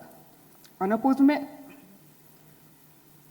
सॉरी, इसमें मैं ये भी बोलूँगी कि इसमें लॉबीज होती हैं कि किसको, जैसे कि मैंने कहा कि उसी टाइम पर एक रामायण नाम का सीरियल भी आया था, इतना पॉपुलर हुआ था, लेकिन क्यों ऐसे किसी निर्माता ने नहीं सोचा ये फिल्म बनाने की। देखिए इसके कारण और भी हैं जिसमें हम बाद में आएंगे, जो कि कारण हम कहते आए हैं कि मनी लॉन्ड्रिंग का भी है, कि ये सिर्फ प्रॉफिटेबल इंडस्ट्री नहीं है, ये सिर्फ ऑडियंस बेस्ड इंडस्ट्री नहीं है, कि अगर सिर्फ ऐसा होता कि ऑडियंस के टेस्ट पर बनती तब ये वो टॉपिक्स उठाते जो ऑडियंस को पसंद हैं, लेकिन आप ये देखेंगे कि ये हमेशा उस धारा से अलग जाते हैं। तो क्यों जाएंगे, कहीं से उन्हें या तो पैसा मिल रहा होगा या उनके कमाई के धंधे ही अलग हैं, वरना कोई ऐसा क्यों करेगा कि जिस चीज़ से उनको पता है कमाई होगी वो नहीं बनाएंगे। एक हमारी पूरी एंटरटेनमेंट इंडस्ट्री में इतने सालों में संस्कृत की मौकरी हुई है, चाहे आप चुपके चुपके फिल्म उठा लीजिए या जनरल उठा लीजिए। एक जैकी श्रॉफ की भी फिल्म थी, उसमें करीना कपूर है, अगेन बैड विद नेम्स, उसमें भी पूरा एक सीन है जिसमें संस्कृत का वो मजाक उड़ा रहा है कि ये तो कुछ पंडितों की कुछ भाषा, ये ऐसे ही तेल हवन में कुछ डालते हुए बोलते रहते हैं, इसका कोई मतलब नहीं है। दूसरी ओर उर्दू का बहुत ग्लोरिफिकेशन है, इतना कि जो बहुत ब्लेटेंटली डेरोगेटरी वर्ड्स हैं जैसे काफिर, उनको भी इतना ब्लेटेंट इतना यूज किया है कि जैसे उसको भी पोइट्री का पार्ट बना दिया। मैं काफिर तो नहीं, यहाँ की पब्लिक की मूर्खता या फिर ये समझ लीजिए कि उनको समझ में नहीं आया तो उन्होंने किसी ने प्रोटेस्ट नहीं करा, लेकिन कोई बात नहीं, अभी तो हो ही रहा है। और ऐसे हो रहा है कि बॉयकॉट बॉलीवुड ने इंडस्ट्री की एकदम मतलब हालत खराब करी हुई है। और भी आपको 2-3 नैरेटिव बताती हूँ। एक एंटी हिंदुत्व नैरेटिव तो रहा ही है इस तरीके से कि देखिए caste based discrimination, birth based discrimination के हम भी बहुत बड़े अपोज हम उसको करते हैं। मैं आपको ये भी बताना चाहूँगी कि मैं जिस इंसान, मतलब संजीव नेवर और मैं, संजीव नेवर एक IIM है, हम मिलकर जेम्स ऑफ बॉलीवुड का हैंडल चलाते हैं, और हम एक और ऑर्गेनाइजेशन भी चलाते हैं, अग्निवीर, जो कि दलितों को उत्थान के लिए जनेऊ भी देती है, गायत्री मंत्र भी देती है, क्योंकि हम ये मानते हैं कि बर्थ बेस्ड डिस्क्रिमिनेशन खास तौर से रिलीजन फिलॉसफी में हम मानते नहीं हैं। अब ये देखिए कि ये सब जो ये मूवमेंट, ये रिफॉर्म, इसको रिफॉर्म मूवमेंट कह लीजिए या कुछ भी कह लीजिए, ये भी भगवाधारियों ने ही लाई हैं। महर्षि दयानंद सरस्वती या फिर स्वामी श्रद्धानंद, इनफैक्ट स्वामी श्रद्धानंद के बारे में तो BR अम्बेडकर, जो कि सबसे बड़े दलित आइकॉन माने जाते हैं, उन्होंने भी उनकी बहुत तारीफ की है कि उन्होंने तो एक अपनी पाकिस्तान और पार्टीशन ऑफ इंडिया में ये तक कहा था कि सबसे बड़ा दलित एंटी कास्ट क्रूसेडर मैं स्वामी श्रद्धानंद को मानता हूँ। वीर सावरकर, जिनको इतना डिमोनाइज किया जाता है, जिनको हिंदुत्व का वो भी माना जाता है कि उन्होंने ये मूवमेंट को एक तरीके से स्टार्ट किया, वो खुद बड़े एंटी कास्ट क्रूसेडर थे। लेकिन अगर आप देखेंगे तो पॉपुलर मीडिया और बॉलीवुड एंटरटेनमेंट के नैरेटिव में कभी ये नहीं आता कि भगवाधारियों ने ये सारे चेंजेस लाए। वो हमेशा कुछ ऐसा दिखा देंगे कि 2 तरीके से बदलाव आए हैं, या तो इस्लाम एक एंटी डिस्क्रिमिनेटरी ऐसे कुछ फोर्स बनकर आया और उसने सारा रिफॉर्म किया, या दूसरा बता देंगे कि जो बिल्कुल वायलेंट कम्युनिस्ट टाइप की मूवमेंट होती है ना, जैसे नेक्सलिज्म, या ये जैसे जो कहते हैं कि बिल्कुल ये पलट देंगे, पूरा समाज का ढांचा बदल देंगे, ये इन्होंने किया है। ये नहीं समझते कि बहुत ज़्यादा बदलाव तो इन मूवमेंट्स की वजह से आए हैं, और जैसे again I am repeating, but भगवाधारियों की वजह से ही आए हैं। अभी I am so glad that you guys are appreciating this point I made. अब एक रिसेंट चीज़ है वो मैं शब्द ज़्यादा ये इस्तेमाल नहीं करती, लेकिन लव जिहाद मुझे बोलना पड़ेगा क्योंकि हर कोई इसी शब्द से उस ट्रेंड को जानता है। यहाँ तक कि वो हिंदू ऑर्गेनाइजेशंस ने नहीं, सिख ऑर्गेनाइजेशन ने, जैन ऑर्गेनाइजेशंस ने, बुद्धिस्ट ऑर्गेनाइजेशंस ने, क्रिश्चियन ऑर्गेनाइजेशंस ने, इन सब ने इस फ्रेज का यूज़ किया है वो ट्रेंड बताने के लिए। हाँ बिल्कुल, वो ठीक कह रहे हैं एकदम। एक कम्युनिस्ट चीफ मिनिस्टर ने एक्चुअली वो टर्म तरीके से कॉइन किया था 10 साल पहले। अभी देखिए कि बॉलीवुड में हो क्या रहा है कि जब से ये शुरू हुआ है कि कई ऑर्गेनाइजेशंस ने इस ट्रेंड के खिलाफ बोलना शुरू किया है कि एक तरफा लड़कियां ही क्यों जा रही हैं, दूसरी तरफ की लड़कियां क्यों नहीं आ रही हैं, तो उसमें बॉलीवुड ने भयंकर रूप से पिक्चरें बनाना शुरू कर दिया है। अतरंगी रे, आपकी कलंक, again not very good with name, मैंने इस पर पूरा एक आर्टिकल लिखा था, लेकिन मेरे ख्याल से 20 नहीं, मेरे ख्याल से नहीं, हमने काउंट किया था 20 फिल्में पिछले 2 साल में इस तरीके की आ चुकी हैं कि एक हिंदू लड़की है। अतरंगी रे में तो ये भी डायलॉग था जिसमें सारा अली खान कहती है कि मैं हिंदू ठाकुर लड़की और वो कतई मियाँ भाई लौंडा, ये होती है लव स्टोरी। सोचिए, ऐसा कोई डायलॉग आप ऐसा सोच सकते हैं कि कोई लड़की जिसका नाम है रशीदा, वो कह रही है कि मैं मोमिन और वो विराट हिंदू इसे कहते हैं लव स्टोरी। ऐसा कोई डायलॉग आप सोच सकते हैं फिल्मों में? ये सब अभी हो रहा है, जबकि इतनी अवेयरनेस पिछले 10 सालों में मोदी रूल के अंडर आ चुकी है। और सोशल मीडिया को बहुत बड़ा क्रेडिट है, ऐसा नहीं है कि सिर्फ सरकार की बात होती है। तो ये मतलब जैसा मैंने कहा कि एक के बाद ऐसी फिल्में आई जा रही हैं। तो ये कुछ और हाँ, अगर आप देखें ब्रॉडली तो ये सारा पाकिस्तान नैरेटिव है। पाकिस्तान की फिल्में यहाँ पता नहीं कोई फॉलो करता है कि नहीं, पर मैं अपने काम की वजह से फॉलो करती हूँ और लगभग ये सारे थीम्स वहाँ की फिल्मों में भी आपको मिलेंगे। वही अगर कोई हिंदू दिखाएंगे तो उसकी शिखा दिखाएंगे और उसको बिल्कुल ऐसा दिखाएंगे कि वो उसका सिर्फ एक ही कैरिकेचर है, वो है कास्टिस्ट और कुछ नहीं है। अगर वो वहाँ पे ये भी बहुत थीम कॉमन है कि अगर कोई वहाँ पे कैरेक्टर हिंदू दिखाएंगे तो उसकी बेटी को ज़रूर दिखाएंगे कि वो अपने परिवार को छोड़ देगी और वहाँ के किसी पाकिस्तानी मेजॉरिटी के लड़के से शादी कर लेगी। बहुत कॉमन थीम है। सिमिलरली जैसे अगेन उर्दू ग्लोरिफिकेशन और इस्लाम में कोई डिस्क्रिमिनेशन नहीं है, ये सब भी वहीं पर है। तो लेकिन हाँ, अवेयरनेस आई है पिछले 2-3 सालों में, हमने बहुत बड़ी अवेयरनेस लाई है। मैं लेकिन आपको ये ज़रूर रेकमेंड करूँगी कि एक एजेंडा है, हमारी ये पब्लिक ने इन लोगों को बहुत एक बड़े पेडेस्टल पे रखा हुआ है, खासतौर से आपके जैसे यूथ ने भी। मुझे तो आप पूछिए तो बहुत शर्म आती है कि जब लोग ऐसी फिल्में देख के आते हैं और बाद में अपनी सेल्फी भी डालते हैं, इंस्टाग्राम वगैरह पे पोस्ट करते हैं, बड़ी खुशी से बताते हैं कि हम ये पिक्चर देख कर आए हैं। मुझे ये भी बुरा लगता है कि जब पता चल चुका है कि इन लोगों ने ऐसे ऐसे काम किए हुए हैं तो हम ये कैसे इनको माफ़ कर देते हैं कि कोई बात नहीं, वो तो एक फिल्म थी। एक्टर का अपने एक इंसान का अपने काम से कोई लेना देना नहीं है। अगर कोई आपकी बहन को छेड़ेगा तो आप उसका कॉन्सर्ट का टिकट देखने जाएंगे क्या? नहीं जाएंगे ना। तो इसीलिए क्या होता है कि इस बात की अवेयरनेस मुझे लगता है या कहिए कि कन्विक्शन थोड़ी और होनी चाहिए कि अगर आपको लग जाए कि किसी एक इंडस्ट्री ने और उसके आइकॉन्स ने इतना गलत तरीके से पोर्ट्रेयल किया हुआ है और बिल्कुल वो चीज़ें की हुई हैं जिनको अगर दूसरी कम्युनिटी के साथ किया होता तो कभी माफ़ नहीं करता। जैसे पीके फिल्म, मुझसे पूछिए तो आमिर खान की जो लास्ट फिल्म लाल सिंह चड्ढा के खिलाफ इतना हुआ था, वो एक्चुअली पीके का गुस्सा निकल रहा था लोगों को, क्योंकि तब उनके पास इतनी वॉइस थी नहीं गुस्सा निकालने की। लेकिन बाद में अवेयरनेस भी हुई और उसके मीडियम्स भी बने, और ऐसा कईयों के साथ हुआ है। आदि पुरुष कहने के लिए तो एक ग्लोरिफिकेशन ही था राम जी का अपनी तरफ से, लेकिन लोगों को इसलिए भी गुस्सा आया क्योंकि उन्होंने इतिहास देखा हुआ है बॉलीवुड का कि इन्होंने राम के साथ किया क्या है। राम नाम जपना, पराया माल अपना, ऐसे ऐसे भी बहुत सारी चीज़ें की हुई हैं जिसमें आपने आपको राम के नाम को लूट के साथ और इन सब के साथ आपने एसोसिएट किया हुआ है। तो ओवरऑल फ़िलहाल मैं ये चीज़ से एंड करूँगी कि ये पूरा एंटरटेनमेंट के थ्रू इस तरीके से नैरेटिव होता है। पॉइंट्स बहुत सारे बचे हैं, एक पॉइंट तो बहुत बड़ा गाय का भी बचा है। आप जैसे उम्र के लोगों को बहुत नहीं पता होता कि गाय, जिसको अभी मजाक का विषय बना दिया है, चाहे गौमूत्र के स्लर से, चाहे कैसे भी, लेकिन गाय का इतिहास हिंदुइज्म से इसलिए जुड़ा हुआ है क्योंकि जिन्होंने यहाँ के लोगों पर हमला किया, यहाँ की फेथ पर हमला किया, उन्होंने गाय काट के ही किया। अजमेर में जहाँ सबसे पहले मॉस्क भी नॉर्थ इंडिया में बना था, और पृथ्वीराज चौहान के टाइम पर ये बिल्कुल माना जाता है, ऑफिशियल बायोग्राफीज़ में लिखा हुआ है कि वहाँ सबसे पहले वहाँ गाय, मंदिर के सामने गाय काटकर पृथ्वीराज चौहान को चैलेंज किया गया था। तो ये तो खैर सबको ही पता है कि इस तरीके से हुआ था, लेकिन आज हम जैसे लिंचिंग का नैरेटिव देखते हैं तो ये बहुत कॉमन हो गया है कि गौरक्षक गुंडे हैं और गाय बचाना एक बिल्कुल फालतू काम है, और गाय का मांस खाना एक फैशन आइकॉन बन गया है क्योंकि बीफ पार्टीज चलती हैं कई जगह पर, तो ये दिखाने के लिए कि हम रिलीजियस, हम डॉगमेटिक नहीं हैं, हम खुले विचारों के लोग हैं। और जैसा अभी प्रखर जी ने बताया कि ये कार्टून भी ऐसा बनता है कि गाय को पूज रहा है। अभी गाय ने क्या किया? मतलब इस कार्टून में आप बिना बात के गाय को डिमोनाइज कर रहे हो, बेचारी गाय ने आपके साथ क्या किया है। तो ये सब समझने की ज़रूरत है। और हाल ही में बहुत सारी बॉलीवुड फिल्मों में भी गाय का बिना बात के मजाक उड़ाया हुआ है। उसमें एक फिल्म थी लूडो, और भी हैं। आर्टिकल्स में लिखा रहता है, थोड़ा याद कम रहता है मुझे.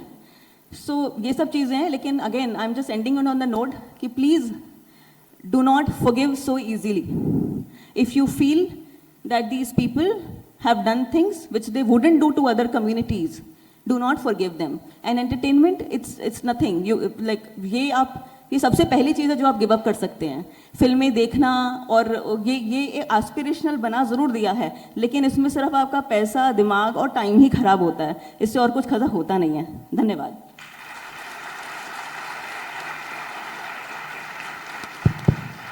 Thank you Swati. स्वाति ने इस्लामिस्ट इन्वेडर्स का नाम तो लिया. राज कपूर के संदर्भ में वो बोलना भूल गई कि उस समय आधा टाइम पैसा और शूट, इसका दोनों का संबंध उस समय के सोवियत यूनियन से हुआ करता था और भारत की पॉवर्टी को ही दिखाना मानो जैसे फैशन हो गया था. 80-90 आने तक पैसा कम्युनिस्टों का बदलकर दाऊद का लग गया, तो इसलिए स्टोरीज बदल गई. लेकिन इन सबके पीछे ये तो दोनों दिखते हैं. इस्लाम का आक्रमण भी दिखता है और कम्युनिस्टों का दोगलापन भी दिखता है. लेकिन जिसने सबसे ज्यादा हमारे सॉफ्टवेयर में वायरस छोड़ा वो कॉलोनियल नैरेटिव था ब्रिटिशों का, जिन्होंने हम में से भी, हम जैसे लोगों के भी ये मानसिकता बना दी कि 2-4 अंग्रेजी में वाक्य बोले बिना कोई अपने आप को इंटेलेक्चुअल नहीं समझता. और ऐसे कॉलोनियल नैरेटिव्स के बीच में एक भारतीय बनकर जाना, एक भारतीय बनकर रहना, प्राउड हिंदू बनकर वहां पे चुनाव लड़ना और आज तक की सबसे ज्यादा मेजॉरिटी से जीतना, ये सब करके जो आई है रश्मि सावंत,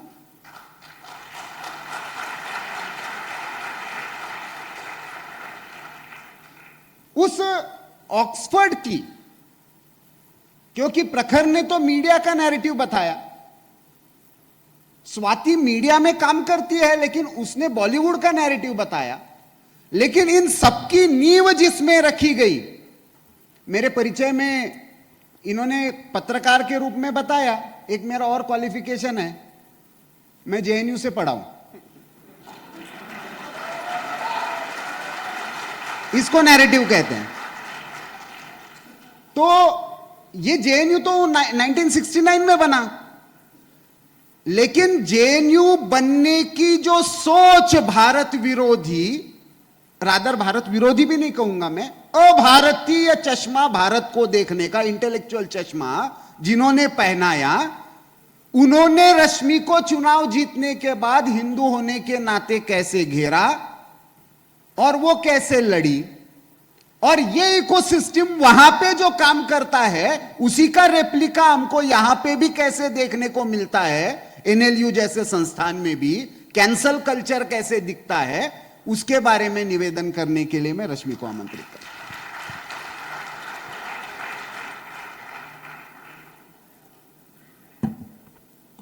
नमस्ते. अरे देश के युवा हैं, यही है आपका उत्साह. नमस्ते. वापस और एक बार नमस्ते. ये हुई ना युवा वाली बात. तो सबसे पहले मैं एक साइंस की स्टूडेंट हूँ, तो मैं पूरी पली बड़ी, मुझे नैरेटिव से दूर दूर तक कुछ लेना देना नहीं था. I didn't know anything about narratives and all I did was subscribe to BBC, New York Times and 3-4 लोग अगर कुछ इंस्टाग्राम पे पोस्ट अपनी स्टोरी पे लगा देते थे तो थोड़ा इंक्लूडेड फील करने के लिए मैं भी उसको अपने स्टोरी में लगा देती थी. बस यही था हमारा नैरेटिव से रिश्ता. तो फिर मैं गई ऑक्सफोर्ड यूनिवर्सिटी, वहाँ पे भी मैंने इंजीनियरिंग की ये डिग्री की है. तो और भी मैंने 10वीं के बाद तो हिस्ट्री की ओर देख के भी नहीं ये किया कि क्या चल रहा है, क्या बता रहे हैं. हमें बस मार्क लेने थे 10वीं तक, उसके बाद तो हम भूल ही गए थे सारी हिस्ट्री. तो वहाँ तक गए तो वहाँ पे एक बहुत क्या कहते हैं, फर्स्ट वीक ऑफ ऑक्सफोर्ड में एक फन एक्टिविटी होता है जिसमें वो लोग आपको तरह तरह के टूर्स होते हैं, स्टूडेंट ग्रुप्स होते हैं, एक्टिविटीज होते हैं. गलती से किसी ने मेरा नाम अनकंफर्टेबल ऑक्सफोर्ड टूर में लगा दिया था और वो एक ऐसा टूर था जो वहाँ के ये क्या कहते हैं सो कॉल्ड ट्रबल मेकर्स ने बनाया था. So this is again narratives. ये लोग किन लोगों को ट्रबल मेकर बुलाते हैं. तो वहाँ के सो कॉल्ड ट्रबल मेकर्स ने एक अनकंफर्टेबल ऑक्सफोर्ड टूर नाम का एक टूर रखा था वहाँ के फ्रेशर्स के लिए, जिसके जाने के लिए कोई ऑफिशियल परमिशन नहीं थी, पर कुछ कुछ बच्चे ऐसे सब्सक्राइब करते चले जाते थे. तो मुझे किसी दोस्त ने वहाँ पे कर दिया था, मेरा नाम वहाँ पे लिख दिया था, तो मैं चली गई वहाँ पे. तो उस टूर में इतना उन्होंने ऑक्सफोर्ड की पूरी हिस्ट्री, कॉलोनियल हिस्ट्री, जितना मुझे भी नहीं पता अपनी हिस्ट्री के बारे में, जबकि मुझे पता होना चाहिए था, वो सब वहाँ पे खुलासा हुआ. एंड में उन्होंने ये बोला, क्योंकि मैं इकलौती थी वहाँ पे with a brown skin in that tour, कि Rashmi you are a brown person, you are from India, Bharat, are you? I was like yes. And then they were like, it is your ancestors' blood money which has made this university something your people take so much pride today in belonging to. And मुझे ऐसा लगा sledge hammer लगने जैसे लग गया कि अरे यार ये तो क्या हो गया. हमें तो हम तो प्राइड लेते हैं ना कि हम ऑक्सफोर्ड से पढ़ रहे हैं. We were so proud that we made it there. It's called number 1 university in the world. और भारत में भी प्रचार होता है जब भी आपकी एडमिशन होती है वहाँ पे. तो it was a complete mentality shift for me. From taking pride in something I absolutely felt ashamed कि मैं ये कहाँ आ गई. And then I started reading a little bit around this कि ये क्या है, क्यों है, कैसा है. कुछ बहुत सारे सूत्र मिल गए. इनफैक्ट वहीं के कई प्रोफेसर्स ने लिखा हुआ है उस संस्था के खिलाफ. उन्होंने उसको सिटाडेल ऑफ कॉलोनाइजेशन बोला है. In fact Oxford used to be this place where generals were trained. जो हम जानते हैं यहाँ पे the so called heartless generals who ordered the Jallianwala Bagh massacre, who gave these orders to kill people indiscriminately, to loot indiscriminately, and to subjugate Bharatiya people indiscriminately without मानवीयता को कोई भी उन्होंने ये नहीं छोड़ा था. ह्यूमैनिटी को भूल के जो उन्होंने यहाँ पे किए थे, they were trained at Oxford. This is what I found out. And all the officers were trained. In fact, they have an India center there where for 50 odd years they studied the fault lines of Bharat. They just studied. They would do surveys in India and they would collect data there. For 50 years they only studied. The information there is so extensive. It is also available on request कि उन्होंने family छोटे छोटे जो राजा होते हैं, छोटे छोटे सूबेदार जो होते हैं, उन तक की फैमिली प्लानिंग, फैमिली ट्री की उन्होंने नक्शा बना के रखा है वहां पे, to know who hates who and how they can be divided on the basis of these fault lines. So you can imagine how sinister the planning has been, how intense the training has been. The university that we call number 1 in the world, what did it breed? It bred the very people who subjugated us. And मजे की बात ये है कि these were the people who funded the university as well. जब उनकी term खत्म हो जाती थी, 40-50 साल जब सर्व कर लेते थे आर्मी में और in different positions as civil servants, इनको सिविल सर्विसेज बुलाया जाता था. It was a fancy term that we use today for our civil servants. The so-called officers were sent as a product of civil services. They would go back to United Kingdom and उनके पास बहुत पैसा होता था, पूरा दुनिया लूट लिया इन्होंने. And they would donate it back to the university to preserve their legacy. Preserve their legacy in such a way that आज भी जो academic circles है of the top university in the world do discuss colonization as a positive experience for indigenous people. They say कि अरे ये तो indigenous people है, ये तो मतलब जंगलों में रहते थे, इनको ना कपड़े पहनने का ढंग था, ना भाषा में मतलब कुछ बोलने का ढंग था, इनके पास कुछ नहीं था, हम गए, हमने इनको सभ्यता सिखाई. This is the kind of narrative which is set there, and they say that they brought development to countries of the global south. They completely discount the fact that we were a rich civilization which was broken in many ways. So much that there was one study I remember which said that it was the Hindu Mahasabha which caused the Bengal famine and not Winston Churchill. जबकि सबको पता है, बच्चे को पता है कि it was Winston Churchill's policy of grain holding during the world wars which caused the Bengal famine, जिसकी वजह से मतलब millions of people have died here without a proper cremation or anything. And this is the kind of narrative which is set in the top academic circles. अब हम बात कर रहे थे मीडिया की, फिल्मों की, पर इन सबको कंटेंट मिलता कहाँ से है? इन सबको कंटेंट मिलता है एकेडेमिया से. जब ये लोग पुस्तकें लिखते हैं, एकेडमिक बनाते हैं, इन्हीं के आधार पे ये लोग फिर फिल्में बनाते हैं, गाने बनाते हैं. पॉपुलर कल्चर फॉलोस इंटेलेक्चुअल क्या कहते हैं लीड. तो जो ये एकेडेमिया होती है ना, इसकी जो रोल है, इट इज लाइक रूट्स, जड़ का रोल ये प्ले करती है। तो जड़ जब तक इनका स्ट्रांग होता है, जब तक जड़ें मजबूत है, तब तक ये लोग मैन्युफैक्चर करते रहेंगे। और जो आप फिल्मों के दौरान देखते हैं, गानों के दौरान देखते हैं, अपने कैंपसेस में भी जो देखते हैं, it is all just a symptom, it is not the cause and it is not the disease itself, it is just a symptom that you see in such broad terms. And how do these narratives run? I think fortunately or unfortunately I had क्या कहते हैं, front row to the whole show of how these narratives run, and I was the मुख्य अभिनेता in this. जो हुआ था, I thought कि चलो इसके बारे में we have to change, we need to change this whole colonial narrative, so I stood up for president. And I got elected as president. It's actually funny. People do ask me, ऐसे माहौल में आप बने कैसे छात्र संघ अध्यक्ष? क्योंकि आप तो कहते हैं कि यहाँ तो सारे नैरेटिव बनाते हैं, यहाँ पे सारे खिलाफ हैं आपके। The power of silent majority. This is what I saw. There are multiple people there. Oxford. Thank you very much. आज भी जो लोग यहाँ पे भारत में भी हो, मीडिया में भी हो, नैरेटिव चलाते हैं, there are loud minority. वो लोग अगर चुनाव लड़ने पे आएंगे ना, उनको एक वोट तक नहीं पड़ेंगे, because the silent majority will not allow that to happen.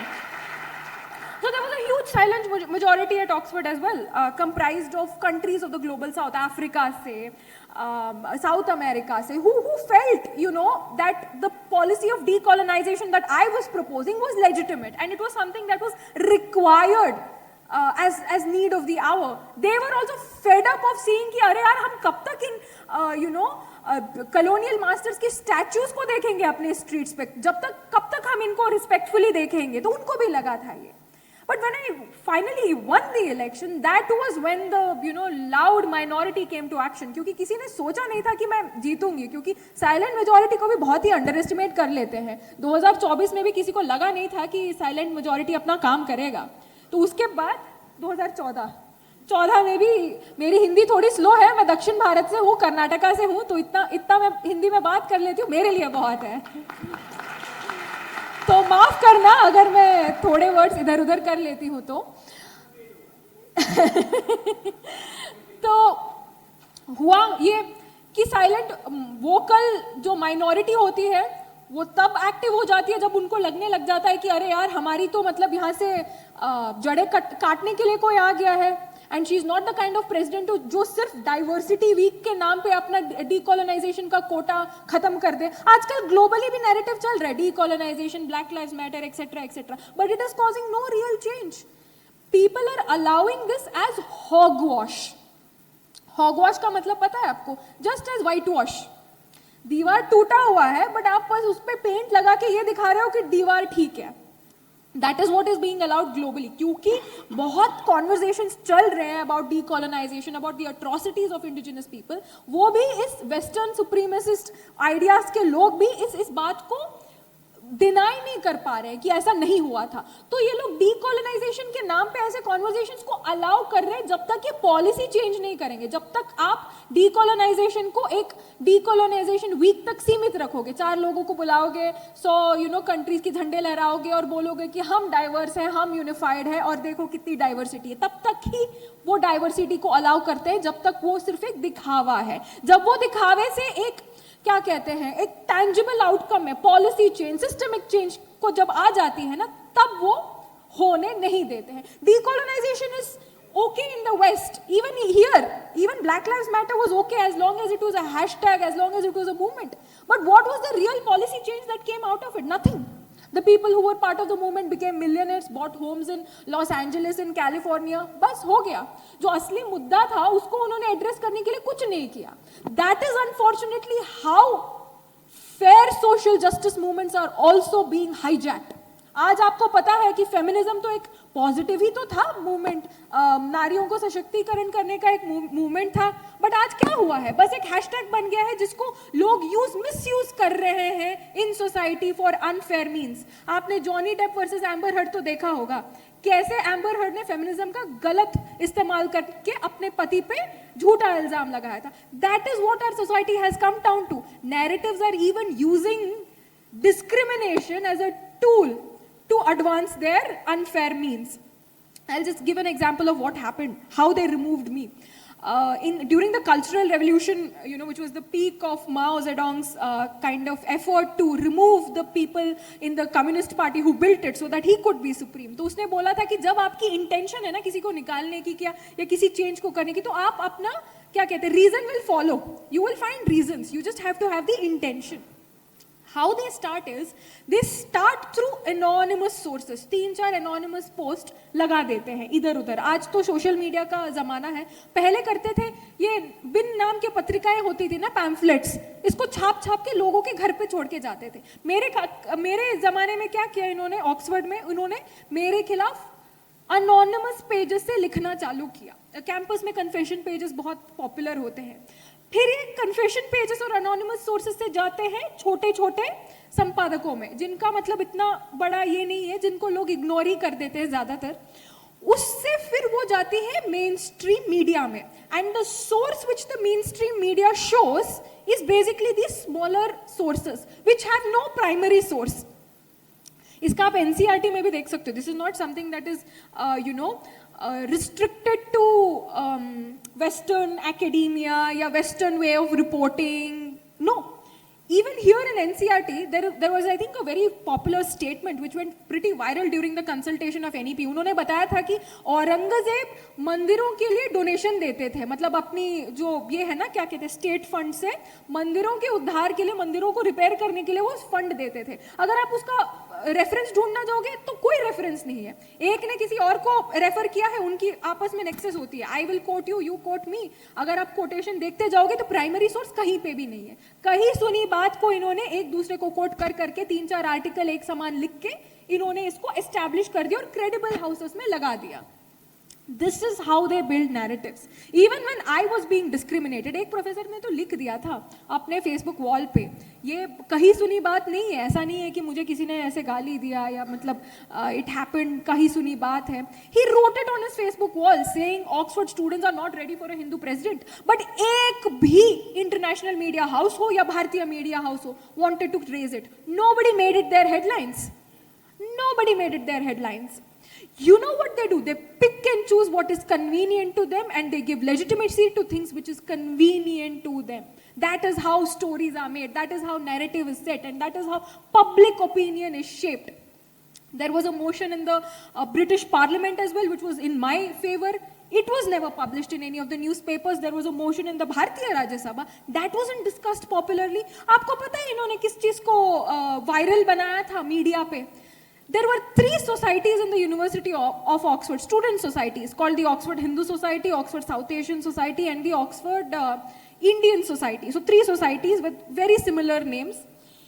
In societies का रजिस्ट्रेशन भी नहीं था ऑक्सफोर्ड यूनिवर्सिटी के रजिस्ट्री में. हर स्टूडेंट सोसाइटी को रजिस्टर करना होता है ना, इन तीनों का रजिस्ट्री भी नहीं था. तो आप भी you can claim to be the Bhopal society of Oxford tomorrow. And इन तीनों ने एक स्टेटमेंट, एक जॉइंट स्टेटमेंट दिया था जिसमें इन्होंने बस कहा है Rashmi, there is no religious based discrimination against Rashmi, that's it, without any proof. ऐसे लिख दिया था, this is our joint statement करके. उसको मेन स्ट्रीम मीडिया ने उठा लिया. University of Oxford says that there is no discrimination against Hindus, that Rashmi, you know, there was no religious based discrimination against her. तो देखो the kind of sources they use, the kind of sources they use, the kind of warfare that happens with an information is so deep. And I went from being that naive science student who used to read BBC, who used to read, you know, New York Times and, you know, form my opinion, to doubting everything that is written out there, to looking for sources, to looking for further explanation as to why these attacks happen. And unfortunately, same model is used even in Bharat. जब गोधरा हत्याकांड हुआ था, तो they vilified Modi ji by saying butcher of Gujarat, butcher of Gujarat. आज भी जब Supreme Court has given its statement saying that he had no role in it and it is given him a clean sheet, फिर भी documentaries बनते हैं through BBC, फिर भी पत्रकार लिखते हैं कि he is, you know, responsible for it.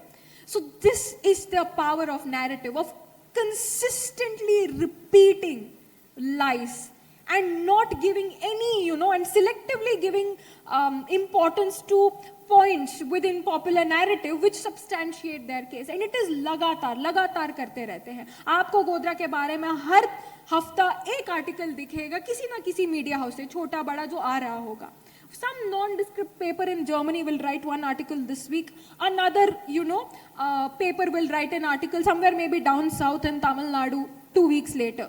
So it keeps happening. They are at it. They just keep repeating the same point over and over and over and over through different media sources, through popular culture, through social media, through media, and they keep reiterating this fact over and over and over until ये बात छप जाती है लोगों के दिमाग में.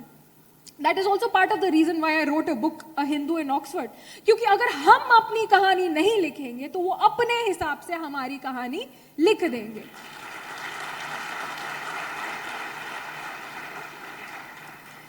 And I would like to, leave this entire address with a very positive note. हम भारतीय लोग ना कभी भी हमारी जो हमें डिस्क्रिमिनेट करते हैं, हमें नीचा दिखाते हैं, we never use it as an excuse not to Excel.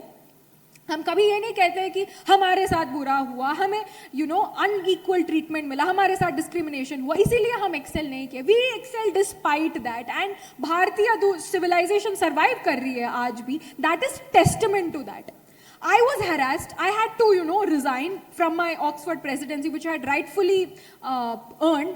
But I fought back. I fought back through a police case. I fought back through an internal investigation. I was also studying at the same time. I was still doing my master's. It's considered one of the toughest masters out there. I was still studying. I could have easily dropped out and said कि अरे ये तो मेरे बस की बात नहीं है. Indira Gandhi is also an Oxford dropout. I could just say कि वो भी है, हम भी हैं. आप जान लीजिए अपनी बात. I could have taken the easy route out.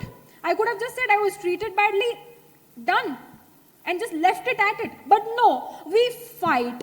We don't leave. We don't back out, and we do not shy away from, establishing what is true and what is right. I did graduate the University of Oxford with merit, with honors, the same day that Malala Yousafzai did. We both graduated on 26 November 2021.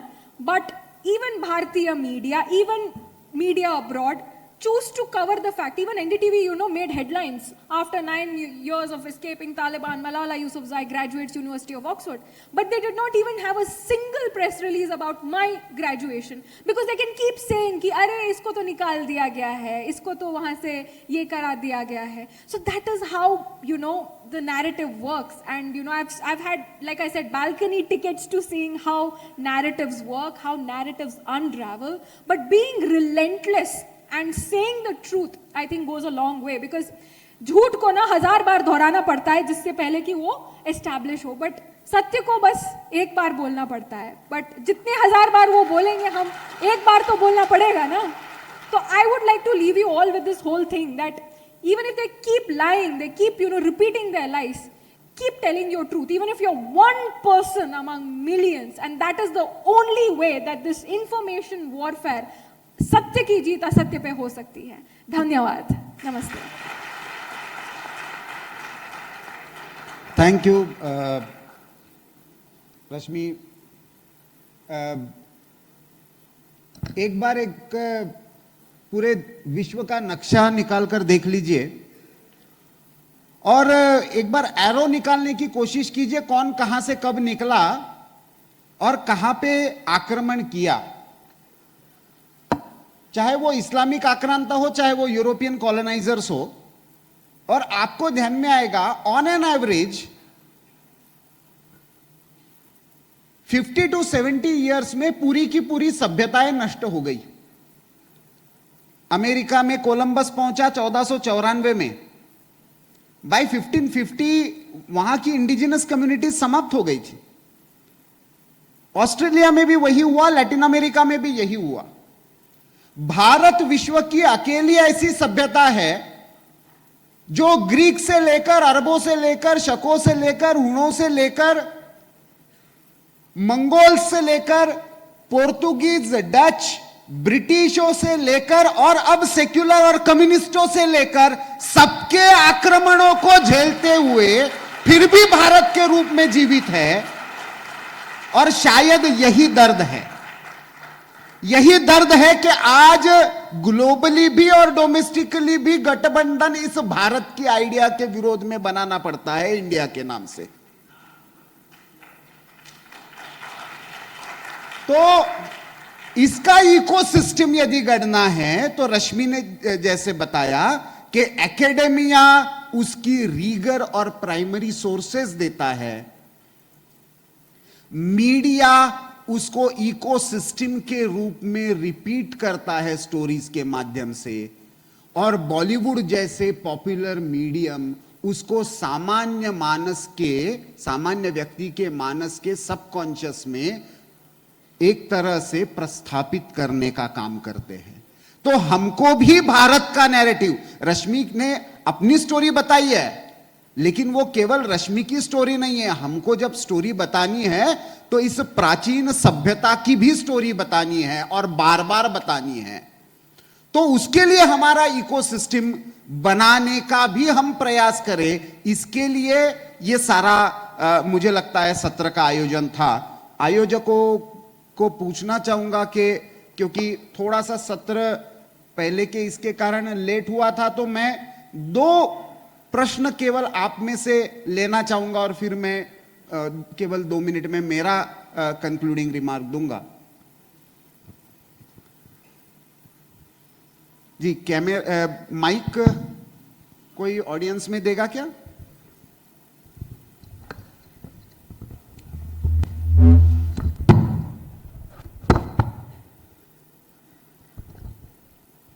नमस्कार, मेरा सवाल प्रखर जी से है। मैं दिल्ली विश्वविद्यालय के Hindu college में इतिहास का 3rd ईयर का छात्र हूँ और as a undergraduate level पे हिस्ट्री पढ़ते हुए एक ऐसी चीज़ मेरे सामने आई जिसको देखकर मैं एकदम हक्का बक्का रह गया। एक नैरेटिव ही कहूँगा मैं उसे। हमारे अंडर ग्रेजुएट लेवल की स्टडीज़ में ये बहुत जोर देकर पढ़ाया जाता है कि भारत का जो इतना वैभवशाली भक्ति आंदोलन रहा वो इस्लाम के आने की वजह से भारत में उदय हुआ। उसका इस्लाम के जो इक्वालिटी के स्टैंडर्ड्स थे उनको देखकर हिंदूवादी जो गुरु थे उन्होंने अपने आप में परिवर्तन करना शुरू करा। तो ये पढ़ने के बाद मेरे तो एकदम तोते उड़ गए कि ये क्या बात हुई। हमने आज तक जो पढ़ा कि हमारे समाज में जो कुरीतियाँ डेवलप हुई उनको सही करने के लिए हमारे गुरुओं ने इतना महान आंदोलन चलाया।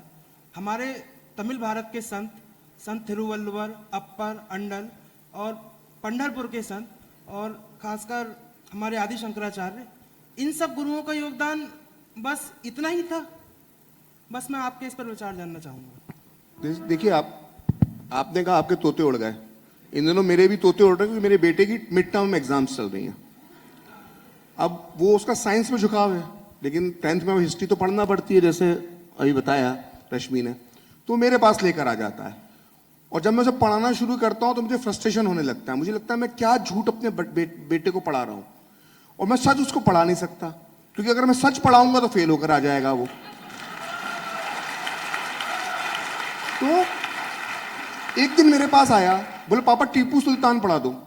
मैंने कहा बेटा टीपू सुल्तान मैंने तुम्हें पढ़ा दिया ना, तो तुम फेल हो जाओगे। ठीक है, क्या हो रहा है? आपने भक्ति काल की बात की। मतलब मैं तो, चूंकि ये एक इतिहास भी इस नैरेटिव का हिस्सा था जब हम बात कर रहे थे। देखिए कितना आसान है इसमें। देखिए फिल्म भी आती है, इतिहास भी आता है और एकेडमिया भी आता है और मीडिया भी आता है। एक जागृति फिल्म है, उसका एक गाना है। जागृति फिल्म बहुत ब्लैक एंड व्हाइट फिल्म थी, प्रदीप जी ने वो गाना लिखा है कि दे दी हमें आजादी बिना खड़क बिना ढाल, साबरमती के संत तूने कर दिया कमाल। क्या ये भारत का आजादी का आंदोलन सिर्फ ये 2 लाइन है? क्या इसके अलावा भारत की आजादी के आंदोलन में किसी और का योगदान नहीं है या कोई और विचारधारा का योगदान नहीं है? हमें क्या पढ़ाया गया? हमको ये पढ़ाया गया कि 1942 का साल था, गांधी जी ने कहा अंग्रेजों भारत छोड़ो, अंग्रेज डर गए, घबरा गए, भारत छोड़कर चले गए।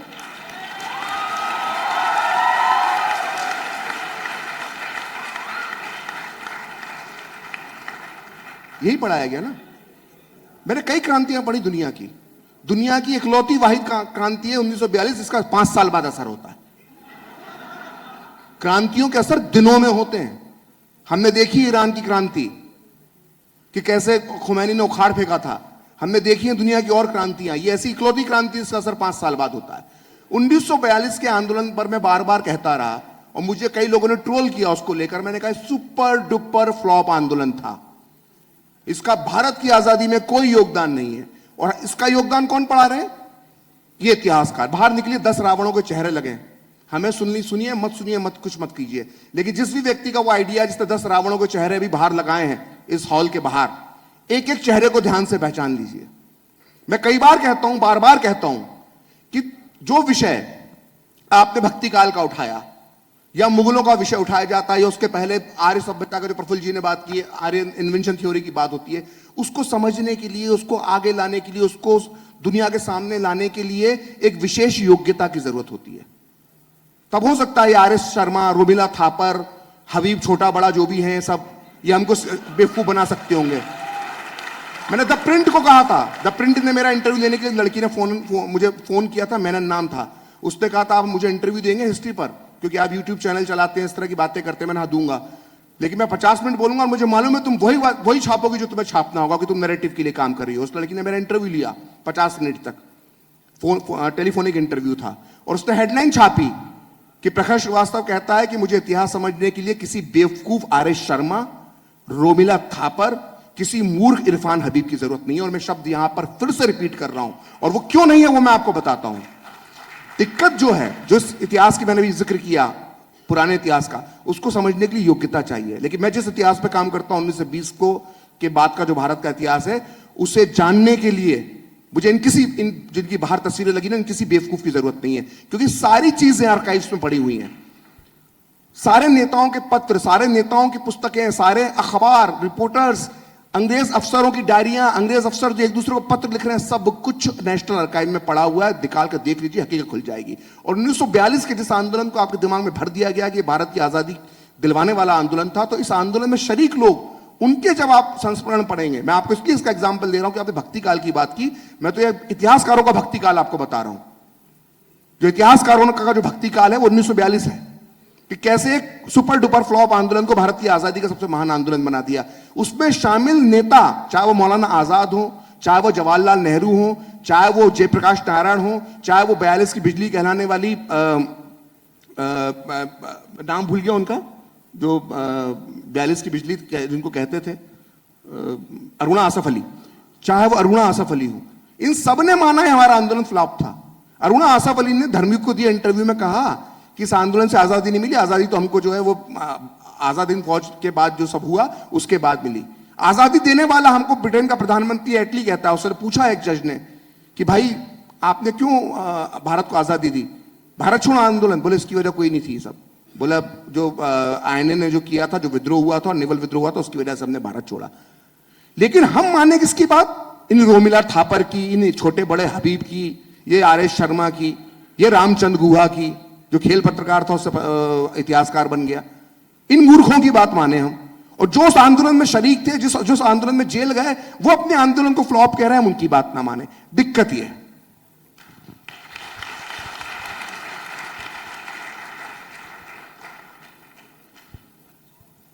देखिए, मुझे पता है प्रश्न आपके मन में और भी बहुत होंगे, समय की मर्यादा है और मुझे अगले कार्यक्रम के लिए निकलना है, लेकिन ये तीनों आपके साथ अभी भी चाय पर है, तो मैं चाहूंगा कि आप उनको कष्ट दीजिए और थोड़ा, क्योंकि इन्होंने मुझे तो ज्यादा कष्ट देने का मौका दिया नहीं अपनी कहानी सुनाते सुनाते। लेकिन ये नैरेटिव्स इंपॉर्टेंट है। एक दो ही बातें मैं केवल अधोरेखित करना चाहूंगा। देखिए, ये सारी जो इकोसिस्टम है, इन्होंने मूलतः एक बात प्रस्थापित करने के लिए सारी कहानी गढ़ी है कि भारत कभी भी एक राष्ट्र नहीं था।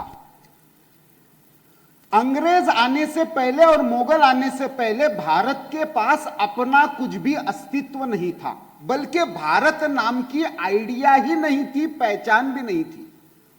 ये तो सब हमको मिला, इनके कारण मिला, और इन्हीं के कारण हमारा एक तरह से ज्योग्राफिकल यूनिटी भी हुई और हमको जो सो कॉल्ड नेशनलिज्म है उसका भी पाठ इन्होंने ही पढ़ाया, उससे कॉन्शियसनेस जगा, उसके कारण हमने स्वाधीनता का आंदोलन लड़ा और उस स्वाधीनता का आंदोलन मुख्यतः तो अहिंसा के मार्ग से लड़ा और इसके कारण अंग्रेजों ने हमको आजादी दे दी। अंग्रेज आने से पहले क्योंकि हम विभाजित थे और अंग्रेजों ने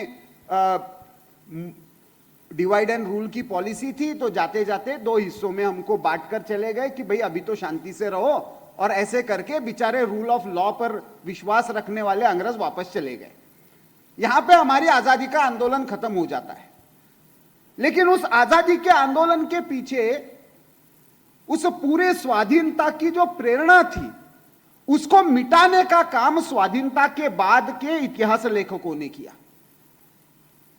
तो उसके पीछे इस सारे इकोसिस्टम की प्रेरणा भारत के स्वत्व को और भारत के राष्ट्रत्व को मूल जड़ से समाप्त करने के लिए कॉलोनियल वैल्यूज पर बना हुआ है ये एक इकोसिस्टम। इसको डीकॉलोनाइज करना है, जैसे रश्मि ने ऑक्सफोर्ड में एजेंडा चलाया। लेकिन उससे बड़ा जो चैलेंज है, मुझे लगता है इनको तो, इन डेमोन्स को तो समाप्त करना आसान है। उससे बड़ा कष्टकारक जो काम है, जो डीकॉलोनाइज होगा, उसको रीनेशनलाइज कैसे करेंगे? क्योंकि अंधेरा जो है वो गोली चला के या हथियार चला के भागता नहीं है, आपको एक दिया जलाना पड़ता है। और वो दिया जलाना है तो आपको भारत को भारत की दृष्टि से देखने वाले युवा के रूप में खड़ा भी होना होगा, उसके मूल संदर्भ भी ढूंढने होंगे, उनको एकेडमिया में प्रस्थापित भी करना होगा, मीडिया में उसकी बार बार कहानियां भी बतानी पड़ेगी और उस पर जरूरत पड़ने पर यूट्यूब पर और बॉलीवुड में फिल्में भी बनानी पड़ेगी। जब तक इस भारत को भारत की दृष्टि से देखने वाला, क्योंकि स्वाति ने बात दादा साहब फाल्के से शुरू की थी, तो दादा साहब फाल्के के मैं ओरिजिनल डॉक्यूमेंट्स देखने गया था जब भारतीय सिनेमा के 100 वर्ष पूरे हुए। मैं जानबूझकर कह रहा हूं भारतीय सिनेमा के 100 वर्ष पूरे हुए, क्योंकि उन्होंने उसको भारतीय सिनेमा कहा था जब 1913 में उन्होंने पहली बार राजा हरिश्चंद्र बनाई। पहली टॉकी मूवी कौन सी बनना शुरू हुई थी भारत में?